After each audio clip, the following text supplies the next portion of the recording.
जय हो बृहस्पति भगवान की जय। नमस्कार दोस्तों, आप सभी का स्वागत है आपके अपने ही चैनल सुविचार विद रीना में। गुरु बृहस्पति की कृपा से बढ़े ज्ञान का प्रकाश, जो पूजे सच्चे मन से पाए सुख और समृद्धि का आशीर्वाद। आप सभी पर बृहस्पति देवता का आशीर्वाद सदा सर्वदा बना रहे। बृहस्पति देवता जिन्हें गुरु और ज्ञान का दाता माना जाता है, हम सबके जीवन में विशेष स्थान है। वे हमें सही मार्ग पर चलने की प्रेरणा देते हैं, हमारे मन में सकारात्मकता का संचार करते हैं। बृहस्पति देवता जिनका नाम सुनते ही ज्ञान और विवेक की छवि हमारे सामने आती है, उन्हीं बृहस्पति देवता को आज बृहस्पतिवार के दिन नमन करते हुए हम सब कथा का श्रवण करते हैं। प्रिय श्रोताओं, कथा का शुभारंभ करने से पहले आप सभी यदि अपने जीवन में सभी प्रकार की सुख समृद्धि पाना चाहते हैं तो कमेंट बॉक्स में बृहस्पति देवता की जय जरूर लिखिए, गुरु देवता की जय जरूर लिखिए। बृहस्पति देवता सबकी मनोकामना पूर्ण करने वाले हैं। बृहस्पति देवता को सभी देवी देवताओं का गुरु माना गया है, जो कि किसी भी व्यक्ति को ज्ञान और सौभाग्य का वरदान प्रदान करते हैं। ऐसी मान्यता है कि अगर किसी व्यक्ति का गुरुदेव बृहस्पति देव की कृपा से गुरु हो जाए, उसे जीवन में कभी किसी भी बात की कोई सुख की कोई कमी नहीं रहती। पुराणों में बृहस्पति देव को महर्षि अंगी का पुत्र बताया गया है। मान्यता है कि जब महर्षि अंगी की पत्नी को बहुत समय तक कोई संतान नहीं हुई, तब उन्होंने भगवान ब्रह्मा जी से प्रार्थना की। तब ब्रह्मा जी ने उन्हें एक व्रत बताया, जो कि पुंसवन व्रत कहा जाता है। इसके बाद महर्षि अंगीरा की पत्नी ने इस व्रत की पूरी जानकारी श्री संतन कुमार से लेकर अपना पुंसवन व्रत पूर्ण किया, जिसके पुण्य प्रताप से उन्हें एक बहुत ही तेजस्वी संतान की प्राप्ति हुई, जिसे ही बृहस्पति के नाम से जाना जाता है। नवग्रहों के श्रेष्ठ बृहस्पति मात्र एक ग्रह नहीं है, वरन देवताओं के गुरु भी हैं। ब्रह्मा जी के मानव पुत्र महर्षि अंगीरा के 3 पुत्र हुए, बृहस्पति, उत और सर्वर्थ। इसमें बृहस्पति सबसे श्रेष्ठ अर्थात ज्येष्ठ अर्थात बड़े हैं। बृहस्पति अत्यंत सत्व गुणों से युक्त, वाणी बुद्धि और ज्ञान के अधिष्ठान और महान पारक हैं। बृहस्पति देव अपने एक रूप से देव पुरोहितों के रूप में इंद्र सभा ब्रह्मा सभा में विराजमान रहते हैं, और दूसरे रूप से ग्रह के रूप में प्रतिष्ठित होकर नक्षत्र मंडल में विराजमान रहते हैं। बृहस्पति देव के देवताओं के गुरु बनने के पीछे एक अत्यंत सुंदर तथा स्कंद पुराण में वर्णित है, जिसके अनुसार एक समय देवगुरु बृहस्पति ने काशी में शिवलिंग की स्थापना कर घोर तपस्या की। तपस्या करते हुए 1000 वर्ष बीत गए। तब महादेव उस शिवलिंग से प्रकट हुए और बृहस्पति देव से कहने लगे, मैं तुम्हारी तपस्या से प्रसन्न हूँ। अपना अभिष्ट चिंतन जरा मरण से रहित उद्धार करने वाले और शरणागत वत्सल के आपके दर्शन ही मैं कृतज्ञ हो गया हूँ। मेरी समस्त मनोकामनाएं पूर्ण हो गई हैं, कुछ भी आप प्राप्त नहीं रह गया है। बृहस्पति देव की ऐसी स्तुति सुनकर महादेव ने और भी अधिक प्रसन्न होकर उन्हें अनेक वर दिए और कहा कि हे अंगीरा रस, तुमने बहुत अर्थात बड़ा तप किया है, इसलिए तुम इंद्र देव के पालक तथा ग्रहों के पूज्य हो जाओगे और तुम्हारा नाम बृहस्पति देव होगा।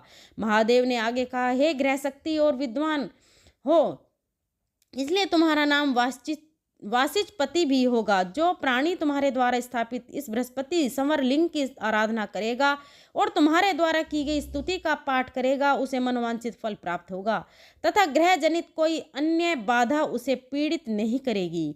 इतना कहकर महादेव ने सभी देवताओं को बुलाकर बृहस्पति जी को देवाचार्य तथा देवगुरु के पद पर प्रतिष्ठित कर दिया। बृहस्पति देव व्रत की पौराणिक कथा के अनुसार प्राचीन काल की बात है, भारतवर्ष में एक राजा राज्य करता था। वह बड़ा प्रतापी और दानी था। वह नित्य प्रति मंदिर में भगवान के शिव दर्शन करने जाता। वह ब्राह्मण और गुरुजी की सेवा किया करता था। उसके द्वारा से कोई भी याचक निराश होकर नहीं लौटता था। वह प्रत्येक गुरुवार को व्रत रखता और पूजन करता तथा हर दिन गरीबों की सहायता करता था, परंतु यह सब बात उसकी रानी को अच्छी नहीं लगती थी। वह न तो व्रत करती थी और न ही किसी एक को एक भी पैसा दान करती थी। राजा से ऐसी करने को मना किया करती थी। एक समय की बात है कि राजा शिकार खेलने वन में चले गए थे। घर पर रानी और दासी थीं। उसी समय बृहस्पति भगवान साधु का रूप धारण करके राजा के दरवाजे पर भिक्षा मांगने आए।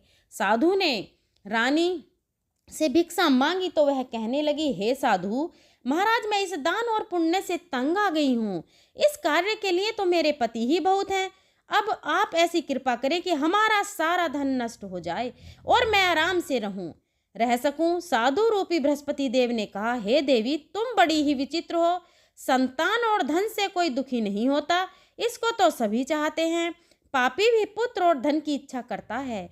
अगर तुम्हारे पास धन अधिक है तो भूखे मनुष्यों को भोजन कराओ, प्याऊ लगवाओ, ब्राह्मणों को दान दो, धर्मशालाएं बनवाओ, कुआं, तालाब, बावड़ी, बगीचे आदि का निर्माण कराओ तथा कुंवारी कन्याओं का विवाह कराओ और यज्ञ आदि करो। इस प्रकार के कर्मों से आपके कुल और आपका नाम परलोक में सार्थक होगा और स्वर्ग की प्राप्ति होगी। किंतु रानी साधु की इन बातों से खुश नहीं हुई। उसने कहा, हे साधु महाराज, मुझे ऐसे धन की बिल्कुल आवश्यकता नहीं जो अन्य लोगों को दान दे दूं या जिसका रखने और संभालने से ही मेरा समय नष्ट हो जाए। तब साधु ने कहा, हे देवी, अगर तुम्हारी ऐसी ही इच्छा है तो जैसा मैं कहूँ बताता हूँ वैसा ही तुम करना। बृहस्पतिवार के दिन घर को गोबर से लीपना, अपने केसों को पीली मिट्टी से धोना, राजा से कहना वह दाढ़ी कटवाए, भोजन में मांस, मदिरा, कपड़ा खाना, कपड़ा धोबी के यहाँ धुलने देना। इस प्रकार 7 बृहस्पतिवार करने से तुम्हारे सब धन नष्ट हो जाएगा। ऐसा कहकर साधु महाराज रूपी बृहस्पति देव अर्थात अंतर ध्यान हो गए। रानी ने साधु के अनुसार 7 बृहस्पतिवार तक ही करने का विचार किया। साधु के बताए अनुसार कार्य करते हुए केवल 3 बृहस्पतिवार ही हुए थे कि उसकी सारी संपत्ति नष्ट हो गई। भोजन के लिए दोनों समय परिवार तरसने लगा तथा सांसारिक सुखों से दुखी रहने लगा। तब वह राजा रानी से कहने लगा, हे रानी, तुम यहाँ पर रहो, मैं दूसरे देश जाता हूँ, क्योंकि यहाँ पर मुझे सभी मनुष्य जानते हैं, इसलिए मैं यहाँ कोई काम नहीं कर सकता। मैं परदेश जा रहा हूँ, वहाँ कोई काम धंधा करूँगा, शायद हमारा भाग्य बदल जाए। ऐसा कहकर राजा परदेश चला गया और वह जंगल से लकड़ी काट कर लाता और शहर में बेचता। इस समय इस तरह जीवन व्यतीत करने लगा। उधर राजा के बिना रानी और दासी दुखी रहने लगे कि किस दिन भोजन मिलता था और किसी दिन नहीं, जल पीकर ही रह जाती थी। एक बार रानी और दासियों को 7 दिन तक बिना भोजन के रहना पड़ा तो रानी ने अपनी दासी से कहा, हे दासी, यह पास ही के नगर में मेरी बहन रहती है, वह बड़ी धनवान है, तो उसके पास जाओ और वहां से 5 सिर बेजर मांग कर लिया, जिससे कुछ समय के लिए गुजारा हो जाएगा। दासी रानी की बहन के पास गई। रानी की बहन उस समय पूजा कर रही थी। दासी ने रानी की बहन से कहा, हे रानी, मुझे आपकी बहन ने भेजा है, मुझे 5 सेर बेजर दे दो। दासी ने यह बात अनेक बार कही, परंतु रानी की बहन ने कोई उत्तर नहीं दिया, क्योंकि उस समय वह बृहस्पति देव की कथा सुन रही थी। जब दासी को रानी की बहन से कोई उत्तर नहीं मिला तो वह बहुत दुखी हुई, उसे क्रोध भी आया। वह लौटकर रानी से बोली, हे रानी, आपकी अपनी बहन तो बहुत ही घमंडी है, वह तो छोटे लोगों से बात ही नहीं करती। मैंने उससे बहुत बार कहा लेकिन उसने कोई उत्तर नहीं दिया। मैं वापस चली आई। रानी बोली कि दासी, इसमें कोई दोष नहीं, जब बुरे दिन आते हैं तब कोई सहारा नहीं देता, अच्छे बुरे का पता भी विपत्ति में ही लगता है। अब तो जो ईश्वर की इच्छा होगी वही होगा, यह सब बातें हमारे भाग्य का दोष हैं। उधर रानी की बहन ने सोचा कि मेरी बहन की दासी आई थी, परंतु मैं उससे नहीं बोली, इससे वह दुखी हुई होगी। अतः कथा सुनकर और विष्णु भगवान का पूजन समाप्त कर वह अपनी बहन के घर आई और कहने लगी, बहन, मैं बृहस्पतिवार का व्रत कर रही थी, तुम्हारी दासी हमारे घर गई थी, परंतु जब तक कथा पूरी नहीं होती तब तक कथा हम लोग नहीं उठते हैं और ना ही बोलते हैं, इसलिए मैं नहीं बोली। कहो दासी, क्यों गई थी? रानी बोली, बहन, हमारे घर अनाज नहीं था, वैसे तुमसे कोई बात छिपी नहीं है, इस कारण मैंने दासी को तुम्हारे पास 5 सेर बेजर के लिए भेजा था। रानी की बहन बोली, बहन देखो, बृहस्पति भगवान सबकी मनोकामनाएं पूर्ण करते हैं, शायद तुम्हारे घर में अनाज रखा है। यह सुनकर दासी घर के अंदर गई। वह उसे एक घड़ा बेजर का मिल गया। उसे बड़ी हैरानी हुई, क्योंकि उसने एक एक बर्तन देख लिया था। उसने बाहर आकर रानी को बताया। दासी अपनी रानी से कहने लगी, हे रानी, देखो, वैसे हमको जब अन्न नहीं मिलता तब हम रोज व्रत ही करते हैं। अगर इनसे व्रत की विधि और पूछ ली जाए तो हम क्या करेंगे। दासी के कहने पर रानी ने अपनी बहन से बृहस्पति व्रत के बारे में पूछा। उसकी बहन ने बताया, हे रानी, बृहस्पतिवार को सूर्योदय से पहले उठकर स्नान करके बृहस्पतिवार का व्रत करना चाहिए, लेकिन उस दिन सिर नहीं धोना चाहिए। बृहस्पतिवार के दिन चने की दाल और मुनक्का से विष्णु भगवान का केले के वृक्ष का जड़ से पूजन करें तथा दीपक जलावें। उस दिन एक ही समय भोजन करें। भोजन पीले खाद्य पदार्थ का करें और कथा अनुसार इस प्रकार करने से भगवान प्रसन्न होते हैं, अन्न पुत्र धन देते हैं, मन का पूर्ण करते हैं। व्रत और पूजन की विधि बताकर रानी की बहन अपने घर लौट गई। रानी और दासी दोनों ने निश्चय किया कि बृहस्पति देव भगवान का पूजन जरूर करेंगे। 7 दिन जब बृहस्पतिवार आया तो उन्होंने व्रत रखा। गुड़ साल से जाकर चना और गुड़ बीन लाई तथा उसकी दाल से केले की जड़ तथा विष्णु भगवान का पूजन किया। पीला भोजन कहाँ से आए। दोनों बड़ी दुखी हुई, परंतु उन्होंने व्रत किया था, इस कारण बृहस्पति देव प्रसन्न थे। एक साधारण व्यक्ति के रूप में वे 2 थाली पीला भोजन लेकर आए और दासी को देकर बोले, हे दासी, यह भोजन तुम्हारे और रानी के लिए है, तुम दोनों कर लेना। दासी भोजन पाकर बहुत प्रसन्न हुई और रानी से बोली, रानी जी, भोजन कर लो। रानी को भोजन आने के बारे में कुछ नहीं पता था, इसलिए वह दासी से बोली, जा तू ही भोजन कर, क्यों तू व्यर्थ में हमारी हंसी उड़ाती है।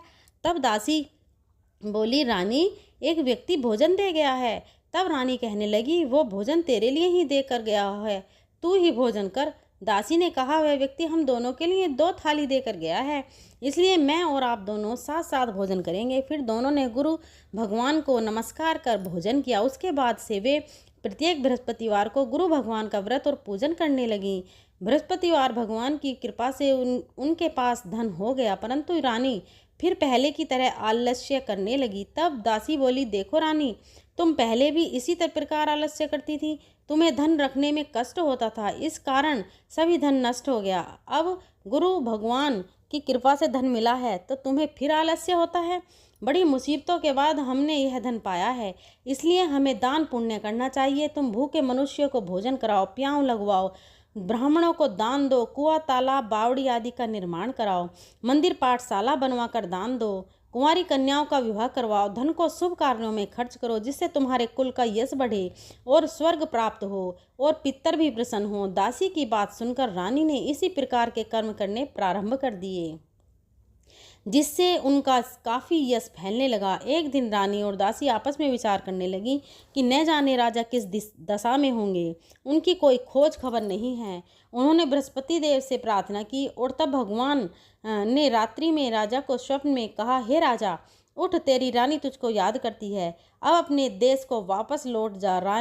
राजा प्रातःकाल उठकर जंगल से लकड़ियां काट करके लाने के लिए जंगल की ओर चल पड़ा। जंगल से गुजरते हुए वह सोचने लगा, रानी की गलती से उसे कितने दुख भोगने पड़े। राजपाट छोड़कर उसे जंगल में रहना पड़ा। जंगल में लकड़ियां काटकर उन्हें बेचकर गुजारा करना पड़ा।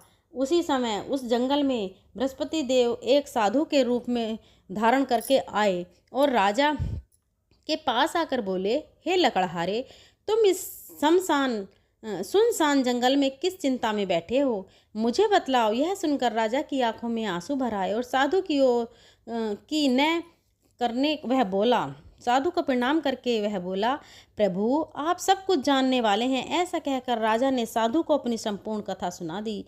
महात्मा दयालु होते हैं। वे राजा से बोले, हे राजा, तुम्हारी पत्नी ने बृहस्पति देव के प्रति अपराध किया था, जिसके कारण तुम्हारी यह दशा हुई। अब तुम किसी प्रकार की चिंता मत करो, भगवान तुम्हें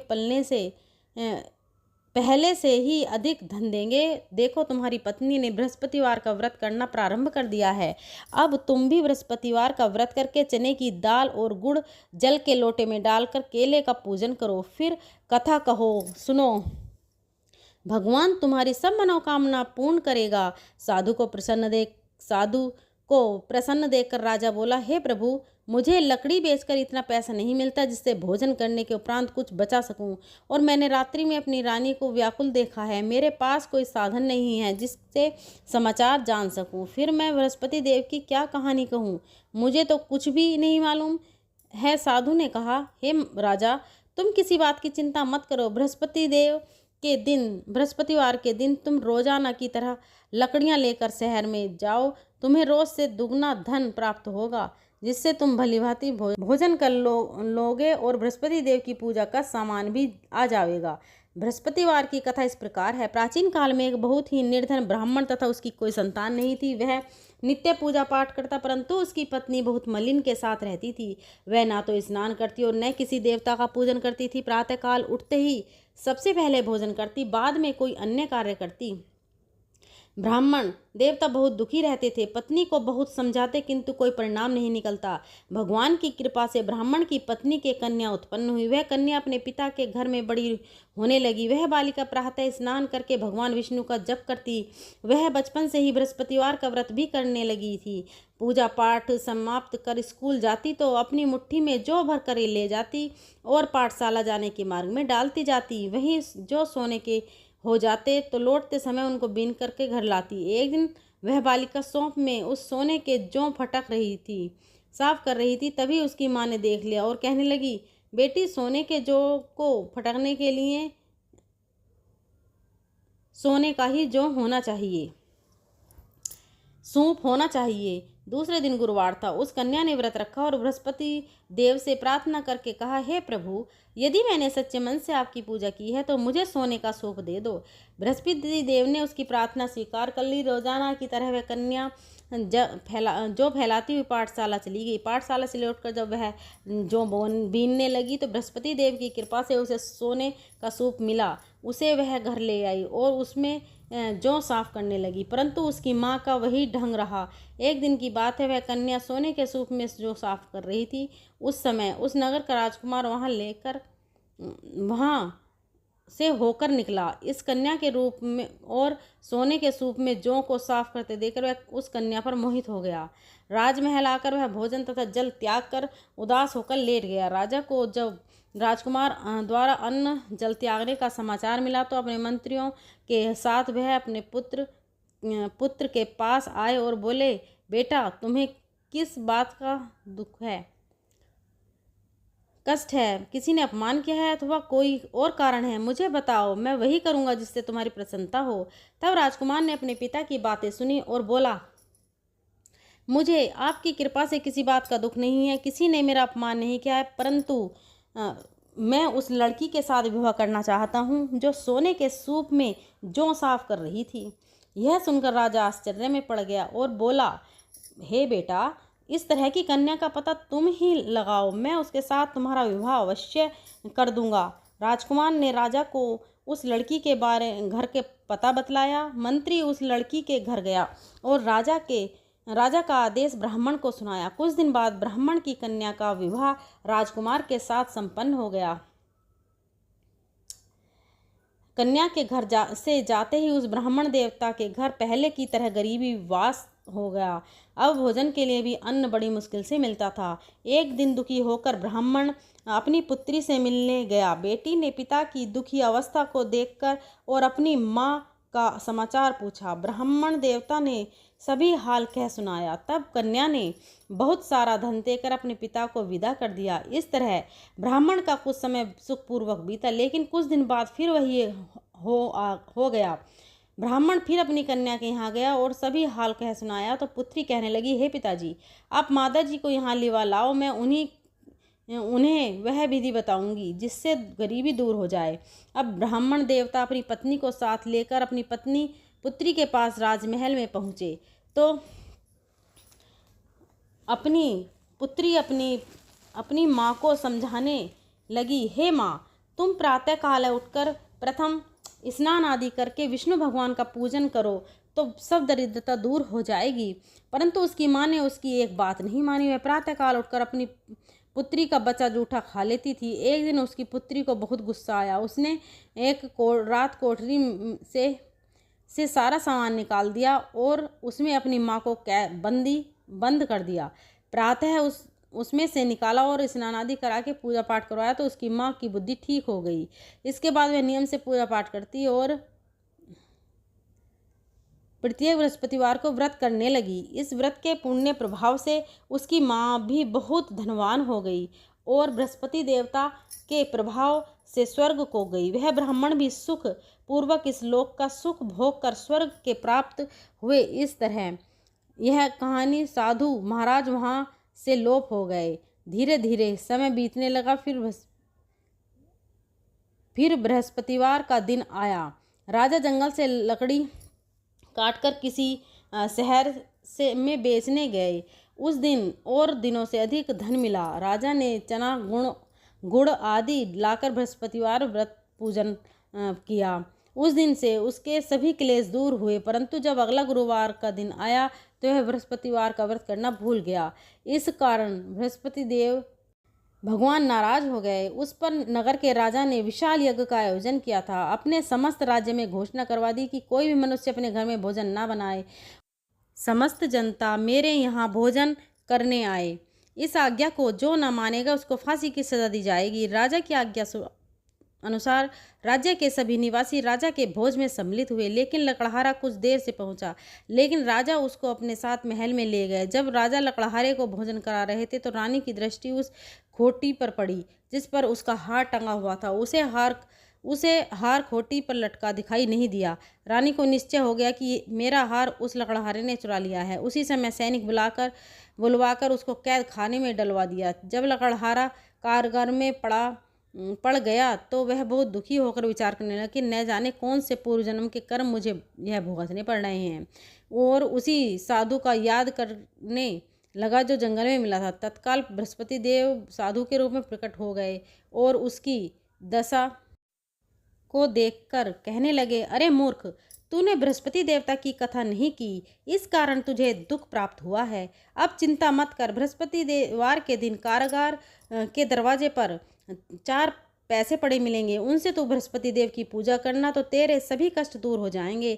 अगले बृहस्पतिवार उसे कारागार के द्वार पर 4 पैसे पड़े मिले तो राजा ने पूजा का सामान मंगवाकर कथा और कही और प्रसाद बांटा। उसी रात्रि को बृहस्पति देव ने उस नगर के राजा को स्वप्न में कहा, हे राजा, तूने जिस आदमी को कारागार में बंद कर दिया है वह निर्दोष है। वह राजा उसे छोड़ देना। रानी का हार उसी खूंटी पर लटका हुआ है। अगर तू ऐसा नहीं करेगा तो मैं तेरे राज्य को नष्ट कर दूंगा। राजा प्रातःकाल उठा और खूंटी पर हार टंगा देखकर लकड़हारे को बुलाकर क्षमा मांगी तथा राजा के योग्य सुंदर वस्त्र आभूषण भेंट कर उसे विदा कर दिया। गुरुदेव की आज्ञा अनुसार राजा अब अपने नगर को चल दिया। राजा जब नगर के निकट पहुंचा तो उसे बड़ा ही आश्चर्य हुआ। नगर में पहले से अधिक बाग, तालाब और कुएं तथा बहुत सी धर्मशालाएं, मंदिर बने हुए थे। राजा ने पूछा कि ये किसका बाग और धर्मशाला है। तब नगर के सब लोग कहने लगे, ये सब रानी और दासी द्वारा बनाए गए हैं। राजा को आश्चर्य हुआ और गुस्सा भी आया। जब रानी ने खबर सुनी कि राजा आ रहे हैं तो उसने अपनी दासी से कहा, हे दासी, देख राजा हमको कितनी बुरी हालत में छोड़ गए थे। वह हमारी ऐसी हालत देखकर लौट न जाएं, इसलिए तू दरवाजे पर खड़ी हो जा। रानी की आज्ञा सुनकर दासी दरवाजे पर खड़ी हो गई। जब राजा आए तो उन्हें अपने साथ महल में लिवा लाई। तब राजा ने क्रोध करके अपनी तलवार निकाली और पूछने लगा, बताओ यह धन तुम्हें कैसे प्राप्त हुआ। तब रानी ने बताया, हमें यह धन बृहस्पति देव के व्रत के प्रभाव से प्राप्त हुआ है। आज राजा ने तब निश्चय किया कि 7 रोज बाद तो सभी बृहस्पति देव का पूजन करते हैं, परंतु मैं रोजाना दिन में 3 बार कथा कहा करूँगा तथा रोज व्रत किया करूँगा। तब हर समय राजा के दुपट्टे में चने की दाल बंधी रहती तथा दिन में 3 बार वह कथा कहता। एक दिन राजा ने विचार किया कि चलो अपनी बहन के यहाँ हो आवें। इस तरह का निश्चय कर राजा घोड़े पर सवार होकर अपनी बहन के यहाँ चल पड़ा। रास्ते में उसने देखा कि कुछ आदमी एक मुर्दे को लिए जा रहे हैं। उन्हें रोककर राजा कहने लगा, अरे भाइयों, मेरी बृहस्पतिवार की कथा सुन लो। वे बोले, हमारा तो आदमी मर गया है और इसको अपनी कथा की पड़ी है। परंतु कुछ आदमी बोले, अच्छा कहो, हम तुम्हारी कथा भी सुनेंगे। राजा ने दाल निकाली और कथा कहनी शुरू कर दी। जब कथा आधी हुई तो वह मुर्दा हिलने लगा और जब कथा समाप्त हुई तो राम राम करके वह मनुष्य खड़ा हो गया। राजा आगे बढ़ा। उसे चलते चलते शाम हो गई। आगे मार्ग में उसे किसान खेत में हल चलाता मिला। राजा उससे बोला, अरे भैया, तुम मेरी बृहस्पतिवार की कथा सुन लो। किसान बोला, जब तक मैं तेरी कथा सुनूंगा तब तक के 4 हरैया जोत लूंगा, अपनी कथा किसी और को सुनाना। राजा आगे चलने लगा कि हटते ही बैल पछाड़ खाकर गिर गए और किसान के पेट में बहुत जोर से दर्द होने लगा। उसी समय किसान की माँ रोटी लेकर आई। उसने जब यह देखा तो अपने पुत्र से सब हाल पूछा। बेटे ने सभी हाल बता दिया। बुढ़िया दौड़ी दौड़ी उस घोड़े सवार के पास गई और उससे बोली, मैं तेरी कथा सुनूंगी, तो अपनी कथा मेरे खेत पर ही चलकर कहना। राजा ने लौटकर बुढ़िया के खेत पर जाकर कथा कही, जिसके सुनते ही बैल खड़े हो गए और किसान के पेट का दर्द भी बंद हो गया। अब राजा अपनी बहन के घर पहुंच गया। बहन ने भाई की खूब मेहमानदारी की। दूसरे दिन प्रातःकाल राजा जागा तो देखने लगा कि सब लोग भोजन कर रहे हैं। राजा ने अपनी बहन से पूछा कि ऐसा कोई मनुष्य है जिसे भोजन ना किया हो, जो मेरी बृहस्पतिवार की कथा सुन सके। बहन बोली, भैया, यह देश ऐसा ही है, पहले यहाँ के लोग भोजन करते हैं, बाद में अन्य काम करते हैं। अगर पड़ोस में कोई हो तो देख कर आती हूँ। ऐसा कहकर बहन देखने चली, परंतु उसे कोई भी ऐसा व्यक्ति नहीं मिला जिसने भोजन नहीं किया हो। फिर एक कुम्हार के घर गई, जिसका बड़ा लड़का बीमार था। उसे पता चला कि उसके यहाँ 3 दिन से किसी ने भोजन नहीं किया है। रानी ने अपने भाई की कथा सुनाने के लिए कुम्हार से कहा तो वह तैयार हो गया। तब राजा ने जाकर बृहस्पति की कथा कही, जिसको सुनकर उसका लड़का ठीक हो गया। अब तो राजा की प्रशंसा होने लगी। एक दिन राजा ने अपनी बहन से कहा, हे बहन, अब मैं अपने घर जाऊंगा, तुम भी तैयार हो जाओ। राजा की बहन ने अपनी सास से अपने भाई के साथ जाने की आज्ञा मांगी तो सास बोली, चली जा, परंतु अपने लड़कों को मत ले जाना, क्योंकि तेरे भाई के कोई संतान नहीं है। बहन ने अपने भाई से कहा, भैया, मैं तो चलूंगी, परंतु कोई बालक नहीं जाएगा। राजा ने कहा, जब कोई बालक नहीं चलेगा तो तुम भी क्या जाकर करोगी। फिर दुखी मन से राजा अपने नगर को लौट आए। राजा ने अपनी रानी से कहा, हम निसंतान हैं, इसलिए हमारे घर आना कोई पसंद नहीं करता। हम निर्वंश राजा हैं। ऐसा कहकर वह बिना भोजन आदि किए से सैया पर लेट गए। रानी बोली, हे बृहस्पति, भगवान हमें सब कुछ दिया है, वे हमें संतान भी अवश्य देंगे। उसी रात बृहस्पति देव ने राजा को स्वप्न में कहा, हे राजा, उठ, सभी सोच त्याग दे, तेरी रानी गर्भ से है। राजा को यह जानकर बड़ी प्रसन्नता हुई। 9वें महीने रानी के गर्भ से एक सुंदर पुत्र पैदा हुआ। जब रानी की बहन ने यह शुभ समाचार सुना तो वह बहुत खुश हुई तथा बधाई लेकर अपने भाई के यहाँ आई। तभी रानी ने कहा, घोड़ा चढ़कर तो नहीं आई, गधा चढ़ी आई। राजा की बहन बोली, भाई, मैं इस प्रकार ना कहती तो तुम्हें संतान कैसे मिलती। बृहस्पति देव ऐसे ही हैं, जिसके मन में जो कामना रहती है सभी को पूर्ण करते हैं। जो सद्भावना पूर्वक बृहस्पति का व्रत करता है और कथा पढ़ता तथा कथा सुनता है, दूसरों को सुनाता है, बृहस्पति देव उसकी सभी मनोकामनाएं पूर्ण करते हैं।